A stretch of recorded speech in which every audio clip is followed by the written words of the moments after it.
everybody, and welcome to the Fortress Comic News, episode 125. I am one of your hosts, Chris, alongside live and in color, it's Mike. I like how you said that. I'm wearing like all black today. Yeah, episode 125, and I can't wait till we hit let's think about this. I can't wait till we hit episode in the 300s, and we could just become the savage dragon of podcasts. You know what I mean? There's probably 300 something issues out there. Maybe a handful of people like it, but the ones that do like it are all about it. You know? Oh yeah, the best fans ever, dude. Savage Dragon's one of those books I've always wanted to read, just because I'm dude, it's been around for so long. Yeah, and they were gonna do. I don't know if Image still does them. Actually, remember the hardcover trades they do that are really 2 or 3 trades in one. Mm-hmm. Yep. I used to have a bunch of them for Invincible. They were gonna do one for Savage Dragon, start doing the whole series that way, and it just never came out. And I was like, "That's gonna be my intro to Savage Dragon. I'm gonna buy that, and I'm gonna try it out." And it just never came out. That would be an awesome way to read. Actually, I'm kind of upset they didn't do that. Yeah. But an even better graphic novel to pick up. We have the awesome guest Javon Stokes on the show today. If anybody remembers, he was probably about 100 episodes ago. He was on the show for his book Heat, and now we'll be talking about his next installment of that. We're just having a Kickstarter for it as well, so we'll get to that interview a little bit later in the show. Well, indeed. Yeah. So let's just jump into it. Any comic book stuff happening to you lately, or? So a couple. I haven't talked about it recently, but I got into kind of so I've been in this little thing where I'm trying to clean out my comic collection, and I have stuff that I don't necessarily want anymore, and I've got so many books that it's time to get rid of some. Every collector goes through this, and so I've been selling off some things, and I've got this this app I'm using to do it, and I'm building up all this money. But then I start looking at it, and I'm like, oh man, they got cool stuff on here, and I start buying other books. So awesome. I believe I showed you personally, but a few weeks back, I actually got the first appearance of Fool Killer. Yeah. And the first issue of Fool Killer, which I didn't realize he's in the new season of Jessica Jones. I bought those books because I've always liked that character, and I wanted to have the entire run. And then somebody told me, I was like, "Oh, you're speculating. It's in the new Jessica Jones." I had no clue. Yeah, I forgot Jessica Jones is even a show. Honestly, I want to watch that last season, but it's been the steam isn't in those shows. Can I just want to get into that really quick. I was thinking about this the other day because I think what Jessica Jones got released the same time as Stranger Things, the same weekend. I think it was a week apart. Okay, but either way, it was too close to even care about everybody's watching Stranger Things. Yeah, and it's just the Defenders universe is no more, so this had the last dying breath. I think it was deliberately done by Netflix though to be listen, Marvel doesn't want to create shows for us anymore. Whatever, we're just gonna bury this one completely, put it right behind one of the most anticipated seasons of a show in the last couple of years. Yeah, I just thought it was hilarious. That broke a ton of records, but oh yeah, for sure. So I also picked up for super cheap most of the run for Ecstatics, which is another book I've always wanted and never got, and which kind of ties into this week because Giant Size Ecstatic came out. Right. But then, and once again ties into this week's books. Last Sunday, after we recorded, I went on and I'm looking through and I found the entire run of Brute Force. So anyone that doesn't know what Brute Force is a Marvel book from the 90s, and it's their answer to Turtles. So it's 4 cybernetic animals that get enhanced by the government to be used as soldiers. So there's a dolphin with robot legs. It's the wackiest shit ever. That is amazing. And I love it. So that's coming soon. And that ties into actually a book I read this week. And I'll talk about that at the end of the show. So stay tuned, everybody. But yeah, I've been going on a tiny bit of a binge. I'm trying to stop now because I do have to move soon, and anyone that's moved before knows that no matter how much you plan, there's money that all of a sudden pops up in a move that you need. So I guess I got to halt that buying. But I did get some cool chunks of books out of that 3-week period. Awesome. Yeah, let's talk about Spider-Man this week, because we both have seen it now, I would assume. I did go see it, yes. Okay. I actually saw it a second time. For me, like I said, the last episode was my favorite Spider-Man movie. And this is spoilers. I mean, it's been out for a couple of weeks now. So the good things, the movie had heart, for sure. The villain was good, and it wasn't like I liked Mysterio for what he was, and the reveal wasn't like, I thought it was almost going to be like an Iron Man 3 reveal, but it really wasn't that bad. Or like the villain's complete bogus and nothing what he's supposed to be. And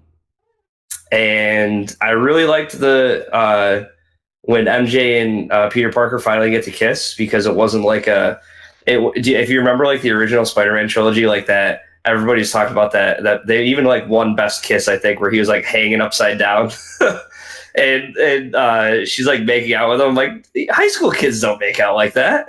Like, and I feel like the Spider-Man one was like, that was awkward if you like, kissing your crush. And I was like, that was actually like realistic. It wasn't like one of those big movie kisses where all of a sudden like these like 17-year-old kids are experts at making out. You know what I mean? Yeah. Like, that was definitely a first kiss. Like, yeah. But I really enjoyed it. And like I said, it has a lot of heart, and probably the closest thing to the Sam Raimi Spider-Man movies for me, and the fact that they're campy, lighthearted, and obviously there's a Namor reference too. So I'm sure the movie gets a 10 out of 10 for you, right? So I was one of the few that wasn't like, 10 out of 10, awesome for Homecoming. I was like, this is a good movie, but I didn't absolutely love it. This one I put above, significantly above Homecoming. I really, really enjoyed it. Right. Some of the, like, oh, boo-hoo, Iron Man's dead stuff I could have done without, but I get it's, in universe, and they're kind of dealing with the ramifications of Tony not being around anymore for this kid who has been mentored by Tony. I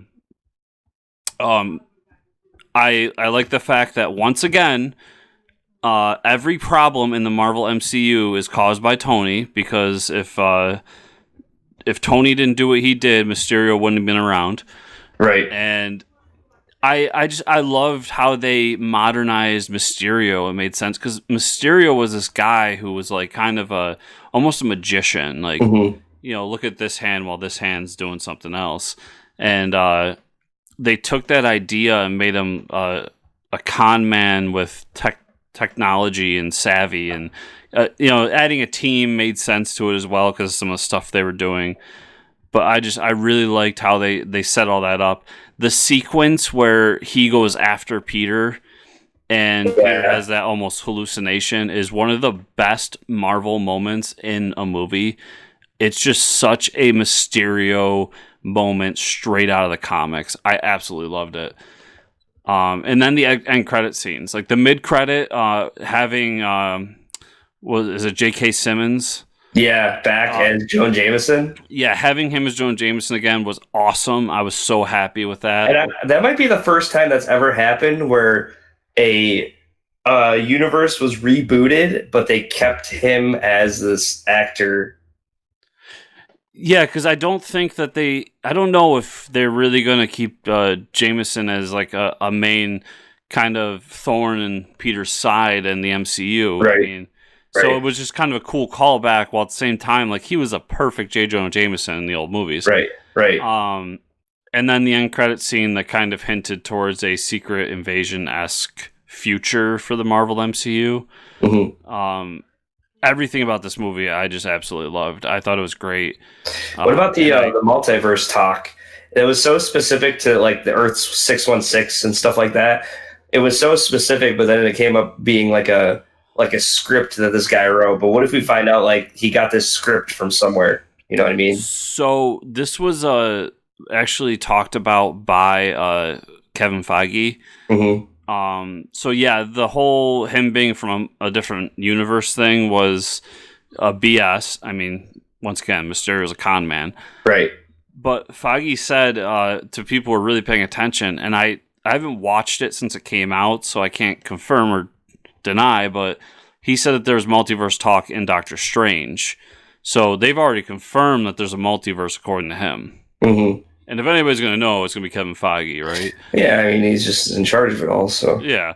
So I did like how, the universes they used were actually Marvel multiverse lingo from the comics.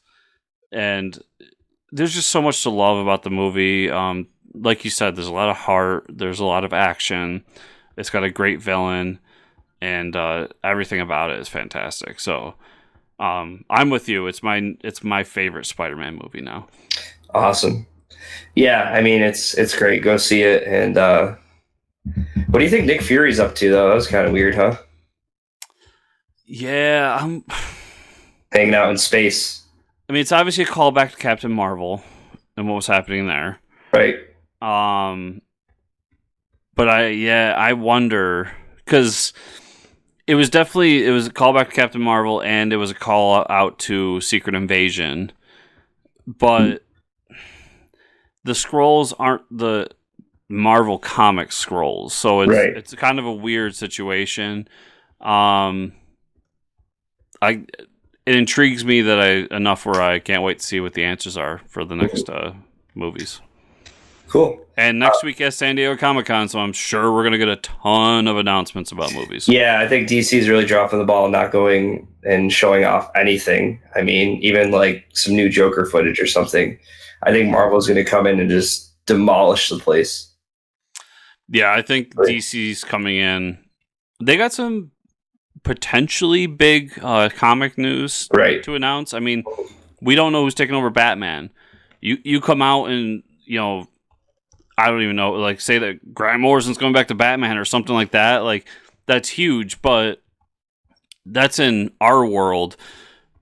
Marvel's going to own the media that week when they come out with this is what the phases 5 or 4 through 8 are going to be, the whatever saga. Well, didn't they remember when we first kicked this all off? They showed like 9 movies in a row and all this stuff, and like I think DC tried to do that too, but obviously all those movies are like wiped away clean. But Marvel actually committed to all those, except for like the Inhumans, right? They announced Inhumans and then it got like squashed. It was actually supposed to come out this weekend. Right. So yeah, that was one that got squashed. There was a couple Marvel movies that got squashed. Inhumans just the most famous one, but yeah, DC's whole plan fell apart after Justice League. Like they kind of just decided to do something different, which, let's see if it works out. But yeah, I think Marvel's got a thing now where they can come out to Hall H Saturday or Sunday and just own the news for the next month, because everybody's gonna be talking about the Nova Corps movie or whatever the hell is going to be announced. Yeah. You mean the MODOK movie, obviously. Oh, don't tease me. There's actually a piece of movie news I thought was pretty interesting this week that wasn't on the notes. And I didn't want to mention to you before the show because I want to hear your thoughts, live. It was announced, or a picture was released from the new Star Wars. We got to see the new stormtroopers, and they're like red with like black stripes. They're all red, but the key thing about that is it's not called a stormtrooper; it's called a Sith trooper. And you've probably already seen it, but the interesting thing is the new trilogy. We haven't seen a Sith Lord yet, right? I mean, Kylo Ren's not a Sith Lord, and as far as I know, Snoke wasn't a Sith Lord. It kind of leads you to believe that there's a Sith Lord hanging around, huh? Yeah, we don't know if either of them were Sith Lords. Like, we're getting our first Snoke non-movie appearance, like September, October, and it's a one-shot comic. So Snoke is still like, there's a lot of mystery behind Snoke, and I think that there's definitely a reason for that. But it would make sense if like the Emperor has cloning technology that he would have access to. I mean, Yes. He can make stormtroopers, right? Like, I mean, that's the Clone Wars, right? I mean, come on. And there's also the implication that the Imperial Guards wore the red garb, right? A little bit more fancier of a garb, but so yeah, I saw that. I just I didn't know how that fit in with our conversations, but I think that it definitely throws into the theory that we got some sort of cloning thing going on. J.J. Abrams knows just enough how to tease all the Star Wars fans. Yeah, I mean, there's been a ton of Star Wars stuff, actually. I mean, we got leaks about the Knights of Ren, which I'm really excited for because I've thought that the Knights of Ren deserve their own either a comic series or novel or something. Like, I want to know more about those characters. And I'm glad to see them kind of get their comeback in this movie. So there's been a ton of stuff coming out. I read it, I think about it, and I'm like, I just want to see another trailer. Like, give me another trailer. It was announced that Stan Lee's last cameo is in the Jason Mewes director debut, right? His movie. Not debut. No, he's directed before? He is directed before. Really? Yes. Oh. Well, first written movie then, right? It might be his first written movie, yes. Yeah. So, Madness and the Method, which I just heard about that movie last week. And does it announce when it's coming out? No, it didn't have a date on it. Yeah, I didn't see that either because I just knew the movie was coming out. It looks fun. I mean, it's Jason Mewes playing Jason Mewes, right? Which is what Jason Mewes does best. Exactly. And Kevin Smith's in it as Kevin Smith, and Stan Lee's in it as Stan Lee, and it's kind of fitting that, you know, Stan Lee's first big movie cameo was Mallrats playing Stan Lee, right? And now his last is going to be him in a, you know, Jason Mewes movie, but still a Kevin Smith-esque movie, playing Stan Lee. So I like that that's his last cameo. It's not a sexy last cameo, but it's kind of fitting. It's, you know, everything goes in a circle. So for sure.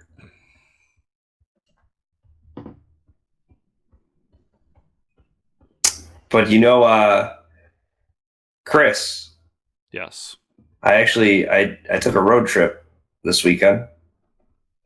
And when I took that road trip, I used a special app on my phone.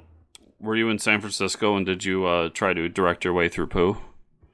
No. Oh, okay. No, what? Oh. Do you not know about this app? No. What's that app? So there's obviously I am on the opposite coast of San Francisco, so I apologize if anyone from San Francisco is like, this doesn't actually happen. But apparently San Francisco has a really big problem with homeless people. A lot of California has a big homeless people problem not because of anything involving politics or anything, just because it's warm all the time. If you're going to be homeless, why not be homeless in a place where it's nice weather all the time? Makes sense.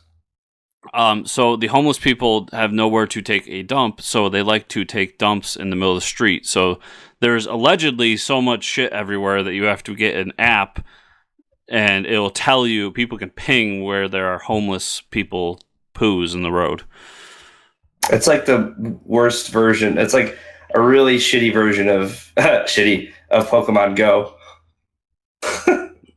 Yes, basically. It's like poop man no. Or something. You probably shouldn't catch them all, though. No, definitely not. I was talking about Audible. Oh, Audible. Yeah. What can you tell me about that app? Because I've been really enjoying it. Well, I can tell you through this fine piece of paper that I'm reading, and anyone see, look. Okay, I can tell you that today's show is brought to you by Audible. Audible is offering our listeners a free audiobook with a 30-day trial membership.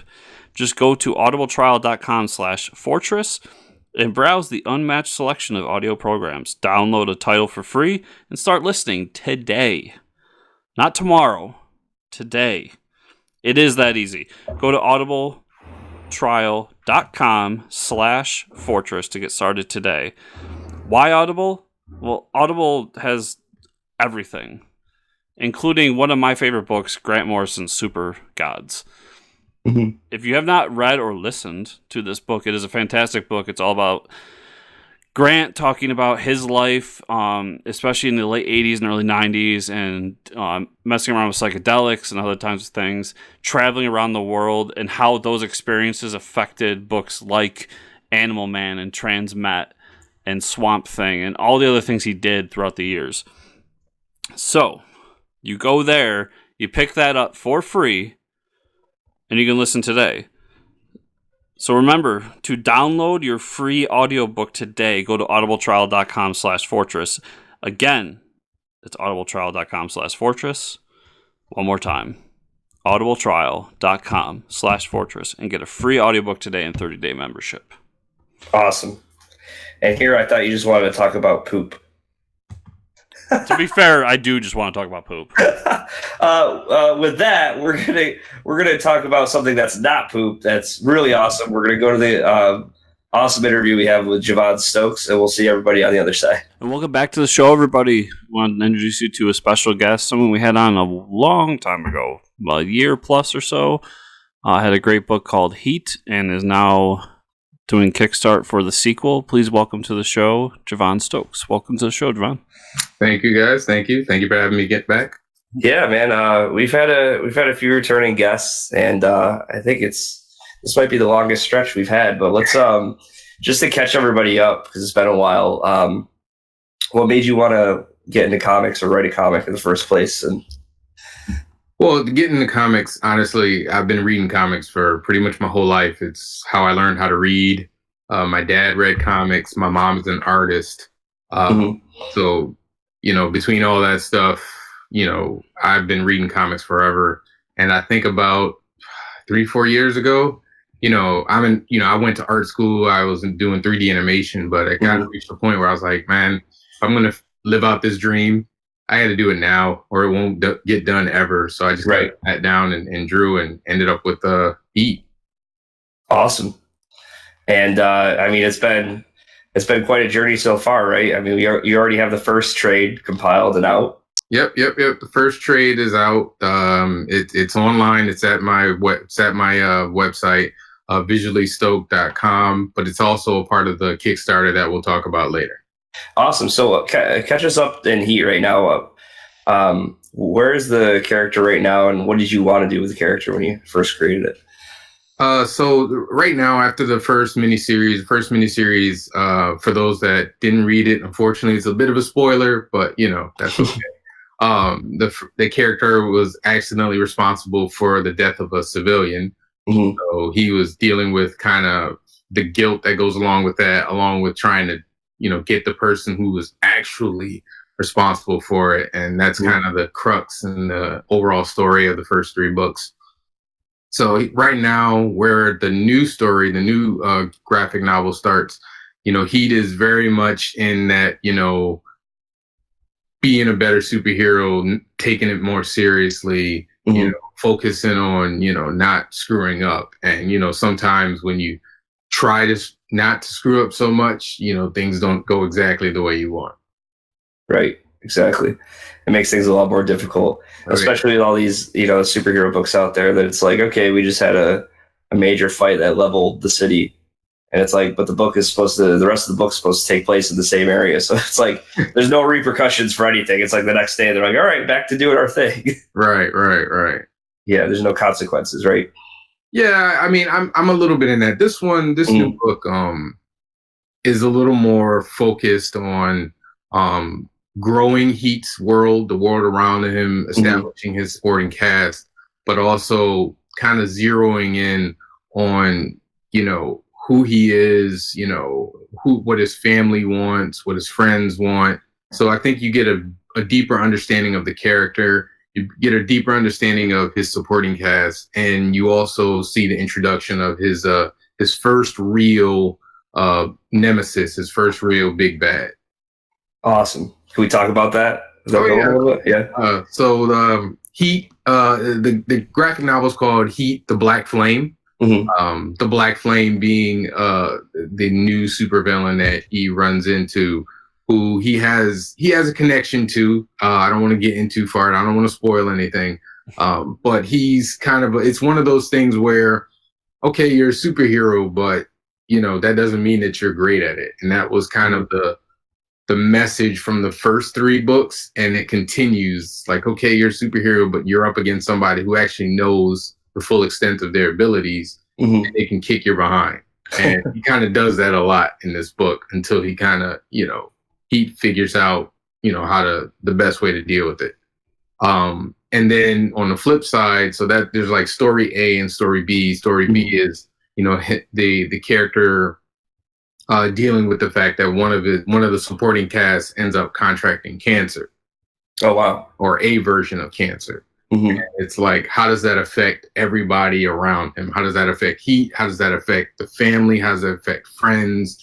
It's really kind of an examination of it's not too melancholy, but this book ended up being a catharsis for me.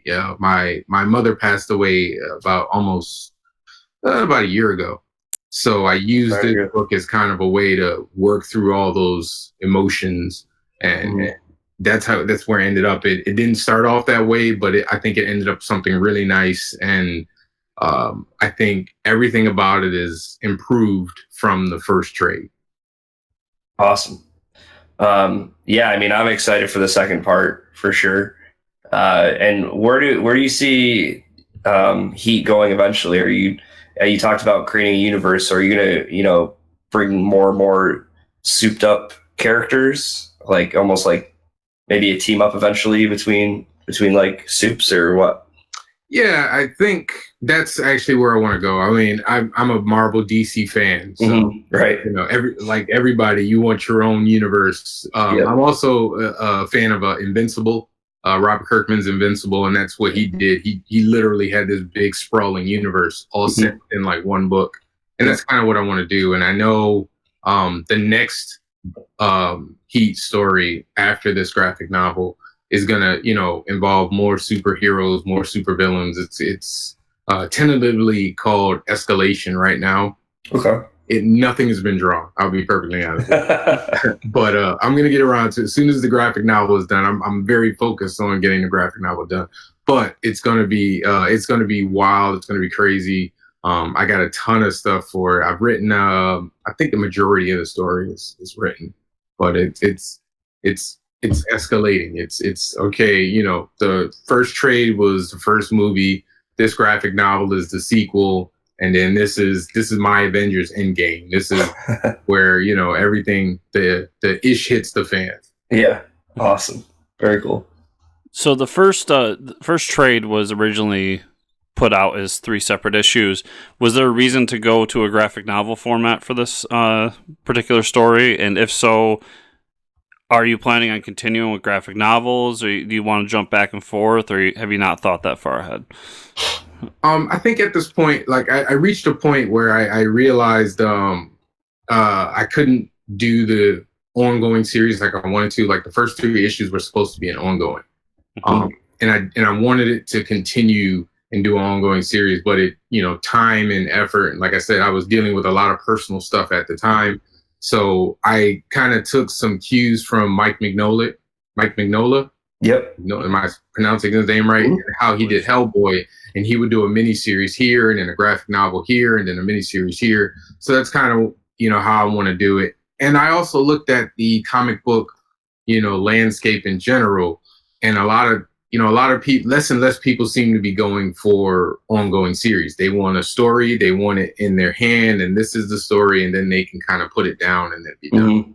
Right. So, I'm treating this like movies. Like the first 3 issues were its own movie. This is a sequel. The next is either going to be 4-issue prestige format. You know how like DC used to do the prestige format where it'd be like 30 pages each or something like that. Yep. It's kind of coming back with DC Black Label too. Right. So it's either going to be that or it's going to be 6 issues. But I'm probably going to lean towards the prestige format. I like because of the nature of the story matter. It's big, it's explosions, it's everything. I think, having 4 nice thick books that people can sit down and read, I think people enjoy that. So yeah, I'm breaking it up to give me time to finish. But also, you build it up. You build up expectation. You build up, that, I got to get that Heat book, when it comes out. Mm-hmm. Whereas, if you're doing an ongoing series, people can kind of waver in and out. Yep. Mm-hmm. Cool. So you plugged your website earlier. Let's talk about it again. Is that where we can go to find all the news of stuff coming out and catch up on what you're doing? Yeah, visuallystoke.com. It's where you can check out. I have pictures from the Comic-Con that I did in Connecticut, Cool. Terrificon. Yep. You can buy, issues from the book. The information for the Kickstarter isn't on there yet. I actually got to get it on there. Like I said, I've been, head down getting it done. As you guys know, I'm literally a one-stop shop for this book. Drawing, coloring, lettering, everything. So, you only get so much time in the day, but you can go there. I was selling T-shirts. I might start selling them again. I'm not sure. Okay. But you could check out my artwork. You can check out everything. Awesome. visuallystoke.com. Cool. Definitely. It's awesome. Thanks again for being on. Hopefully we get this funded. So everybody head over to Kickstarter and check the description down below where I'll have a link to it as well. And let's get this book funded. Yeah, absolutely. And it's not a huge goal. So we should be able to make it. It's really only like $2,000 and that just pays for the books. And Great. Because, I don't have to pay for anybody else to help. I can kind of dedicate all the funds for the book. But we have great swag. You can get a T-shirt. You can get the first trade. If you didn't read, you can get the first trade. You can get both the graphic novel and the trade. You can actually, if you pledge enough, you can get actual pages from the graphic novel. You can get what else am I doing? Couple of drawings. You can get original drawings, but I can't do this without, everybody's support. I would appreciate it. If you haven't read comics before and you want to start, this is a great place to start. If you know somebody who reads comics, it's a great comic to start with. And if you love comics, obviously, give it a shot. Yeah. You hear that, Mike? Original art pages. I know. I was just looking at it right now. Oh yeah. Original art. Awesome. Yeah, I actually had a guy at the last Terrificon. He just stood there like he wanted the cover from the first Heat. And he wanted to haggle me down from where it was, but I'm like, oh, this is it, man. I don't have any more after this. Right, yeah, this is the only one, and I'm the one who drew it, so I know how much work went into it. Right? Yeah, but you can get original art, and it's not super expensive to get the original art, considering how much pages go for nowadays. Yeah, for sure. Awesome. Well, Javon, thanks for being back on, and we'll love to have you back on for the next installment too. Oh, absolutely. I appreciate you guys' support. You guys were one of the first interviews I did, so I appreciate it. I'm glad you came back. Thanks, man. Thank you. Well, yeah, so, once again, good luck, and we'll see you real soon, man. All right, thank you very much. Thank you, guys. And welcome back, everybody. Hey, great stuff. Please check out the Kickstarter. We got 100% success rate, so don't let him down. There's a lot on the line here for us. Yeah, Bill. Go to Kickstarter and do it. It's in the show notes, Bill. I don't know who Bill is, but I'm assuming there's a Bill that listens to this. Okay. I guess Bill White. You're assuming that there's a William and that he goes by a Bill. You're really just cutting it down to even less of a chance that there is a Bill listening. But yeah, sure. That's how confident that I am that Bill is listening. Awesome. All right, well, we're going to go to the comic news because that's what everybody's here for.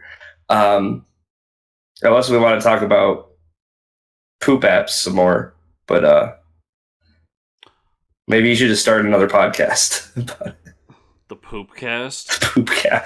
I haven't looked for it, but I'm sure there's one out there.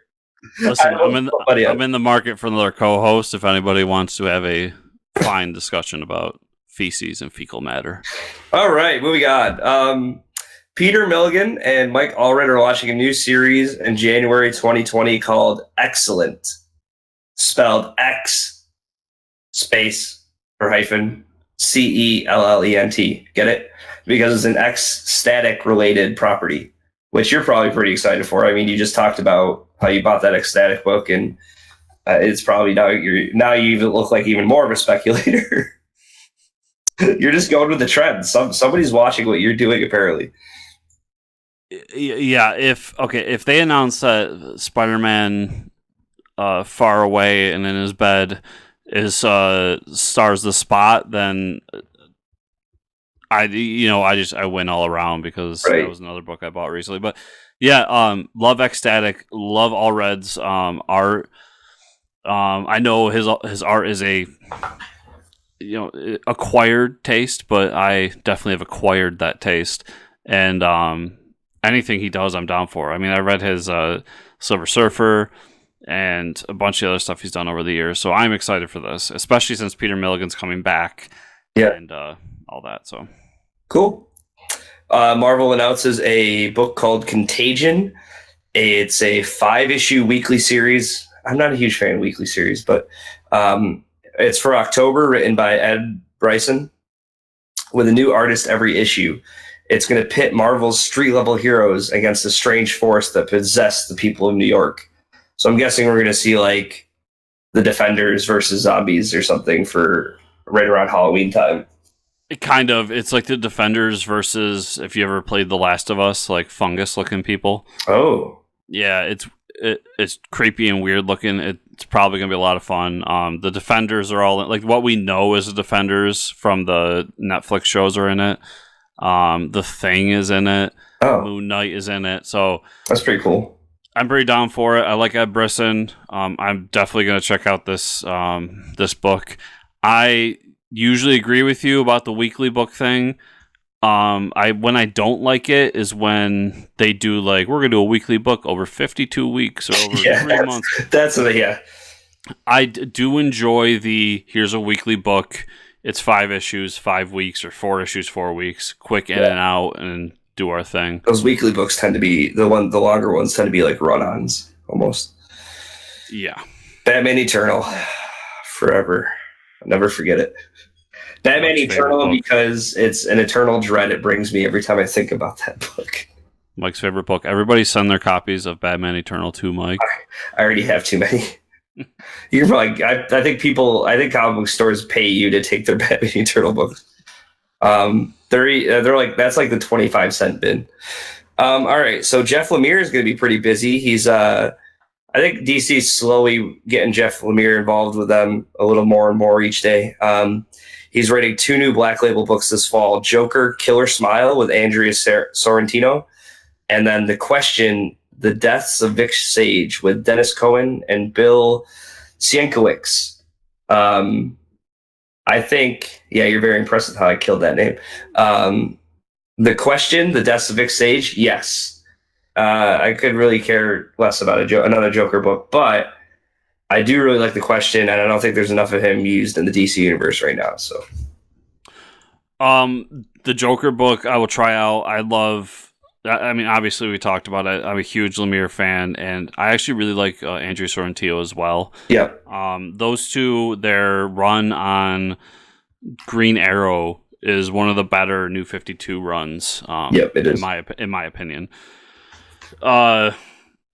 The Question book I am excited for, because we talked about this before the show, but I feel like it's one of these books that is really going to hit big with Lemire. It's a character that fits his style, his persona, and I have a feeling that this is a book that he's had in his back pocket for years and finally gets to do. So I am super excited for this, and I do agree with you. He's not used enough.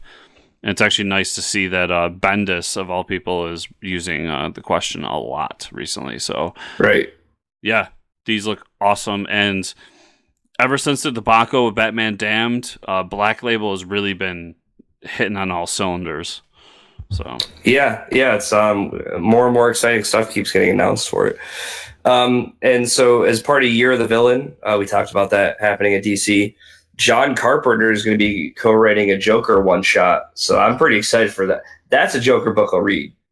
John Carpenter writing again? What's going on with that? Yeah, I don't even know what to think about that. I don't know either, but it's awesome. It is. It's really cool. So that's another one where I think that John Carpenter has always wanted to do a Joker thing, and here he goes. He gets a shot. So, yeah, I think it's funny because, like, you know, a couple weeks ago we get J.J. Abrams is writing a Marvel book. Now we get John Carpenter's writing a DC book. Yeah, awesome. Yeah, and then I'm actually pretty excited for this. This is pretty interesting. I'm a big Bowie fan, so it's a original graphic novel called Bowie, Stardust, Ray Guns, and Moonage Daydreams, slated for January 2020, written by Mike Allred. I don't want to get my hopes up too much for this because that's January 2020 is kind of a ways away, and stuff like this gets announced sometimes and then it never happens. So I'm hoping that this gets made because it sounds awesome. I almost wonder, knowing Allred, because he is pretty prolific in his ability to get stuff out. Mm-hmm. So he just did the Ecstatic book. He does a ton of covers. Right. But he has a gap between that and I believe also January. Yeah, it was January 2020 for the Excellent book. So I'd put my faith that this is getting done because he's writing and drawing. His usual team is working on it. I've seen him do a lot of commissions for Bowie over the years, and he's definitely has a love for the man and his work. So any Bowie fans out there, I feel like this is going to be a fantastic book for you with the right creative team on it. So, and then we'll wrap up the end of the news of the TV news because we might have completely washed right over that.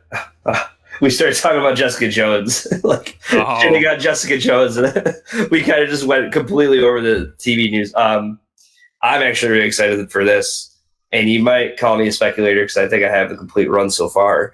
Amazon has ordered a full season of Paper Girls, so they're like, you know what, Image Comics, you just give us whatever you got that people are buying. We'll take it all, and I think that's really cool.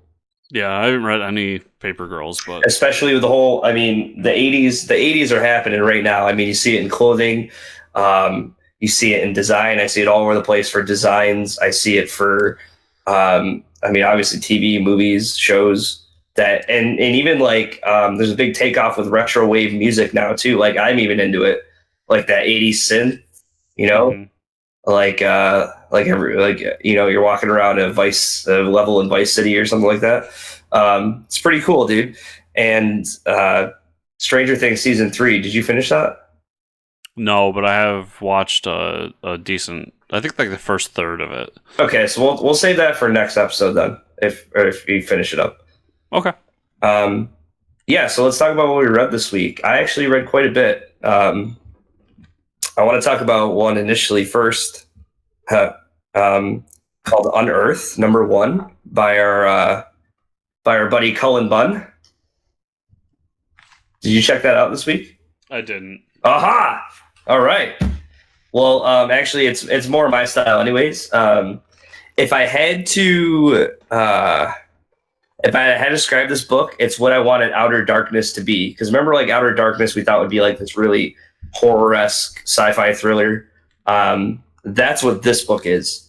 So Unearth is, it's great for what? Outer Darkness is a book I absolutely love. So. Yeah, I know. That's what I'm saying. Like, you love Outer Darkness. I love this. Like, okay. This is what I wanted Outer Darkness to be because I remember. Okay. You know, I like more. If it's going to be like a horror element, I want it to be like, I don't know, sinister and stuff. And that's what I got from this book. So I'm probably going to keep up with this one for a little while. It kind of starts off. We see this weird infectious disease happening, and it's almost turning people into it's almost like an accelerated version of elephantitis. But there's also something there. So there's that happening alongside a lot of other stuff in the book. There's this team that's kind of like dedicated to eradicating this virus that's very contagious. And they go down in a cave and find this weird dimensional portal. There's like these monsters too. It's very strange because like the humans are almost, when they get the virus, they're almost like hypnotized and wanting to help these monsters. And they're really almost like mindless zombies, but they're not like running after you and trying to eat you. It was a really great first issue. There's a lot going on because, you have to set up the whole timeline of events and what's going on. I think it's a really strong book from Cullen Bunn. Read stuff from him in the past. Really like him as a writer. He's been on the show. So I'm going to keep up with this one because it's nice and refreshing in the sense that it's a horror book. Horror books really aren't nice and refreshing, but as far as what I've been reading today, I don't think there's really much on the shelves that does what this book does. So cool. Yeah. I read Captain Phasma #1. Is that what it was called? Yep. Yeah, I read quite a few books. Did you read that? I have it in my pile. I've not gotten a chance to read it yet. Okay. I will tell you this. I've tried to look at check out these Star Wars one-shots when I can, but like some of them, like you sent me that picture of the TIE Fighters #1 variant where it's like, it's literally just a picture of the TIE Fighters action figure. I was like, and we made that joke about like, this is just a comic about action figures. But like, they can't be any more on the nose than that. But I mean, Captain Phasma, I love the character. I have an awesome giant metal statue of her on my shelf of collectibles. We didn't get enough of her backstory, I think. We don't get enough of her on the big screen, but you can only do so much with so many characters. This shows the kind of why Phasma is where she is. It almost, the first half of the book is like she's ruthless. She's a killer. She's, almost machine-like, emotionless. And then towards the end, she's almost like what you see, like, it's kind of realistic in the sense that, like, she's a badass warrior, but it's like, that's because she's throwing stormtroopers at the enemy and doesn't really fight on the front lines herself. Because if you are fighting on the front lines, all these lasers shooting around everywhere, you're probably going to die eventually. And it's almost like, wow, she's a piece of shit because, like, she throws all these stormtroopers at the enemy. And then when she knows, like, there's going to be a huge air battle, she kind of goes out of the way, backs out of the way from the fight because she doesn't want to die, but she wants to be the one left standing with all the glory. It's a pretty good first issue. And it's, I think it's true to the nature and character of Captain Phasma. Yeah, the one shots they've been doing of there's Age of Republic, Age of Rebellion, now Age of Resistance. I can't think of one that I didn't like because they all are really great one shot story pieces that really dive into who these characters are and kind of flesh them out a little bit. Like they did one for Jabba the Hutt and it was awesome. Yeah, I remember you talking about that one. So I definitely recommend these this series for anybody to go back and check them out. They've even done specials for each era as well to do like little short stories about different characters. So I really want to read it. It's on my to read pile right now. It's just this week was huge, so I didn't get around to it. There's a couple I didn't read, so hopefully you read them. Batman 74. I want to hope that this isn't we're out of Batman's head. It's Batman and Thomas Wayne Batman walking through the desert together, carrying a coffin. And by this point, I think Bane's like out of the picture, or they're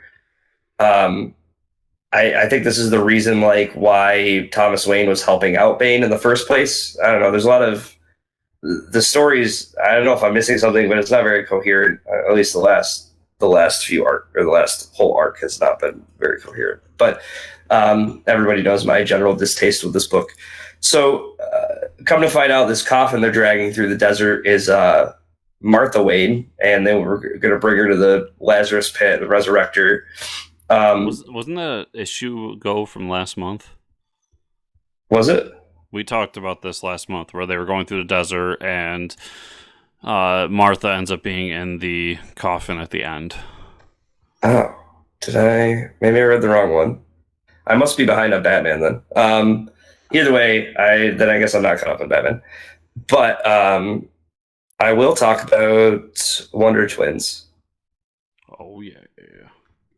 A book that I actually care about. Wonder Twins number 6. Which is a great stopping point for the first trade. I think now that we know we were getting 12 issues of Wonder Twins, it's been extended. We're getting like a part 1 and a part 2. And it was revealed in the last issue that the Scrambler has this great idea where he's going to scramble everybody in the world's consciousness.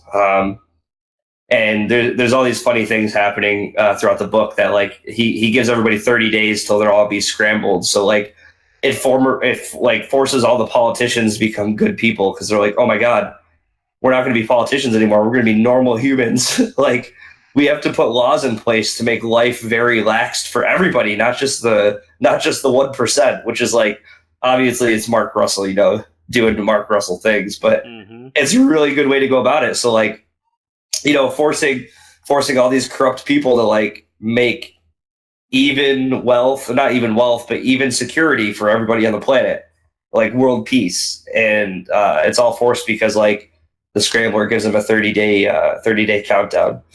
I think it's really cool. The end of the issue, Scrambler gets caught. But he's not, as we learn, he's really not so shitty of a villain because he can initiate this from an email. And when he's in jail, they said, do you need a phone call? He's like, nope, but can I just get one email? And you're like, uh-oh. So that's kind of where the first series leaves off. And I mean, you can agree with me or not, but these 6 issues have been a lot of fun. Yeah, love this series. I said that the last issue was probably my least favorite of the 6 or the 5 to that point. This one definitely went back up. So, when this comes out in trade, pick it up. It's a lot of fun, and it has a great overall arcing story once you finish it. Like, it all comes together right at the end. Yep. And just to go back to Batman, you're right. It is the same thing that happened. Because you had me questioning myself, so I pulled up issue 73. It is literally the same thing that happens in issue 73. So they for the whole issue, they're still walking through the desert. So it's been 2 issues of them walking through the desert, and they finally get to the Lazarus Pit. They drop Martha's body in, but Batman, Bruce Wayne, reveals to Thomas Wayne that, I buried Martha's body while you were sleeping by a campfire randomly one night, and so you'll never find her body, blah, blah, blah, you're not going to resurrect her. And then they kind of beat the shit out of each other in the pit. He's like, I might not be able to beat you, but I will beat the crap out of you so you can't climb out of the Lazarus Pit. And then at the end of the issue, a black glove is climbing out of the Lazarus Pit. Whether or not it's Batman or Thomas Wayne Batman, we don't know because they're both wearing black gloves the entire 2 issues. So I understand the point he's trying to make here. But did he need 2 issues to do it? Probably not, because it's making me question whether I read the book or not already. That's how similar they were. And that was it for me this week. I need to read Event Leviathan, and I need to read Black Hammer Justice League, so I'm hoping you can talk about those books. Well, I can't. So some of these I'll rush through, some of them I'll get deeper into, but I talked about it last week, but Second Coming came out. Fantastic book. Go check it out, everybody. It's just a ton of fun. Wolverine and Captain America Weapon Plus. So I talked about brute force earlier. This is where it comes into effect. So in Marvel history, there is the weapon program. Mm-hmm. We all know Wolverine is Weapon X or Weapon 10. Captain America is Weapon 1. So this is all a program throughout the years to create the perfect super soldier. We end up finding out that it's been kind of going on in the shadows, and we get this backstory about this kid in the 40s who was in love with Captain America and wanted to be Captain America, so he volunteered to be the next super soldier, and then ended up becoming the scientist who was going to create the next super soldier, and it creates this whole new villain that is now based around the weapon program. Where brute force comes in is they show the list of all the weapons when they get into one of the facilities, and it's Captain America is number 1, brute force is number 2, and then Luke Cage is in there.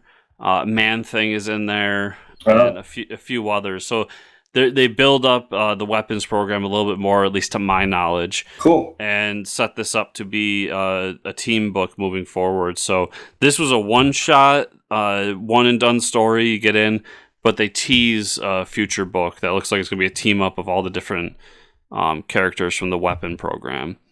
Really liked it as a Captain America fan. That sounds pretty cool.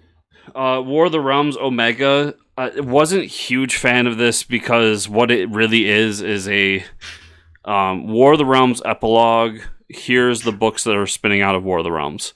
So if you are interested in any of the books coming out of that, which are the Punisher Kill Crew, Loki, and Valkyrie book, pick this up because it's basically an intro to all those, written and drawn by the creative team. And it's wrapped around the story by Jason Aaron about kind of what happened to Daredevil after everything. So that part was enjoyable. The Valkyrie story was pretty good. The other two I could have, I wouldn't have checked out any other way, but was what it was. Leviathan number 2 is Batman talking to Red Hood for about 16 pages. Then oh no, 6 pages of Plastic Man talking to Leviathan. So it's not a bad issue. I just felt like a lot of what happened here could have been combined with issue 1 to be a more coherent issue 1, because at the end of issue 1 I felt like, okay, I see what he's doing, he's setting it up, and then the story's going to unfold in 2 through 6. But now after this, I feel like, okay, he set it up, and now the story's going to continue 3 through 6. It was not my favorite, but it was it was good and well written. And Maliv's art in this is actually really good. I kind of hope that Maliv gets to do like I don't know if I want him on the Batman proper book, but it'd be cool if he got to do the Detective Comics title in the future, because he has a cool Batman style. Star Wars number 68. I normally don't talk about Star Wars, but I bring this one up because it's kind of jumping on point. Greg Pak is taking over as writer. That's awesome. And we're kind of in the events right before Empire at this point. So a bunch of people got to go on a mission. You're going to recognize things from Empire Strikes Back happening. And like any good comic, the mission doesn't go quite as planned, and they have to do some curves. But yeah, it was just a great jumping on point, and I absolutely love Greg Pak's work. Miles Morales Spider-Man number 8, enjoyable, but I know where the story's heading, and I want to get to that point now, because they are kind of teasing that the Ultimate Universe is coming back in some form, whether that's certain characters from the Ultimate Universe or the universe itself. And this was kind of a tease to me because I just know where it's going, and I can no longer enjoy the ride. I just want to get to the destination. You're like, come on, please, just reveal it. Venom number 16. This is a setup for Absolute Carnage. So it's kind of a story about Eddie trying to provide for his now revealed son and how he goes about it. And through that, he runs into the cult of Carnage, finds out that Cassidy is alive, and kind of sets up where Venom's going to be moving forward into Absolute Carnage. Enjoyable issue, but if you haven't been reading Venom, it's not going to make a whole lot of sense to you. Batman Universe, number 1. This is the Brian Michael Bendis Walmart exclusive comics. Right. That is now in your local comic shop. It was an okay story. It's a Riddler story. I'm never a huge fan of Riddler. But there is a kind of a twist at the end. And and it does involve Jonah Hex a little bit as well. Oh, that's cool. So Hex is in it, Deathstroke's in it, but the crux of the story is all around Riddler. So I want to see where it goes in the next issue. We mentioned it earlier, but Outer Darkness 8, really good issue. Avengers number 21 was actually a lot of fun. It was a aftermath of War of the Realms, and it's the Trinity sitting in a hot tub, kind of realizing that they can relax because the war is won, and they don't have to do everything all the time. And in the background, Black Panther is searching out Coulson to figure out what's going on with the Squadron Supreme of America and what their motives are. Superman number 13 is basically a retelling of Krypton's destruction, which leads into a moment that's going to bring this whole chapter to a conclusion in the next issue. But that's basically what this issue is Jor-El retelling what happened to Krypton. Justice of the Galaxy number 11 was a lot of fun, and then I'm going to finish it with Black Hammer Justice League number 1. Yes. I really liked it. It's basically a Freaky Friday situation. So, it's not in any kind of continuity whatsoever. They're just taking the characters. So where we are in the Black Hammer universe is before they left the farm. Okay. So we're not in the Age of Doom section. We're in just the Black Hammer section. And they're trying to find a way off the farm. This mysterious person comes and offers them a way off. And then the other story, the Justice League is fighting Starro. Mm-hmm. This mysterious guy pops up and says, "You need a vacation, I'm going to give it to you," and swaps the two teams. So the Justice League is now stuck on the farm, and the Black Hammer characters are now in the DC universe. Oh. And the way it ends is essentially... Actually, I don't want to give it away, but the way it ends is really cool and does something...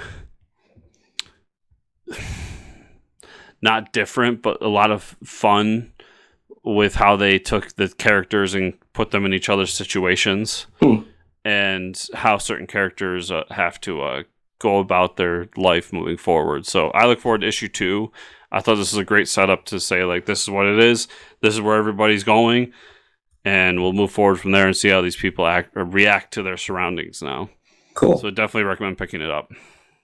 Yeah, I still got to read that. I was pretty excited that it came out. Yeah. So if people want to keep up with that, where can they find you on the internet, Mike? Fortress Ricker on Twitter. Where can they find you, Chris? You can find me at Fortress Chris on Twitter, or you can find the show at FCN_official, and everything we do right there on FortressComicNews.com. Remember, guys, YouTube, like, subscribe, share, comment below. Podcast service, give us a 5 or 6 star review, preferably 6. Hack the system, make it 6. Hack the system. And make sure to check out Bat Friends. The Bat Friends podcast has been on a tear and it's doing really well. And I thank you all for doing that, listening and checking it out. I really enjoy making it. And I believe that's everything. This was a fantastic show. Mike, we'll see everybody next week. See you all. Bye.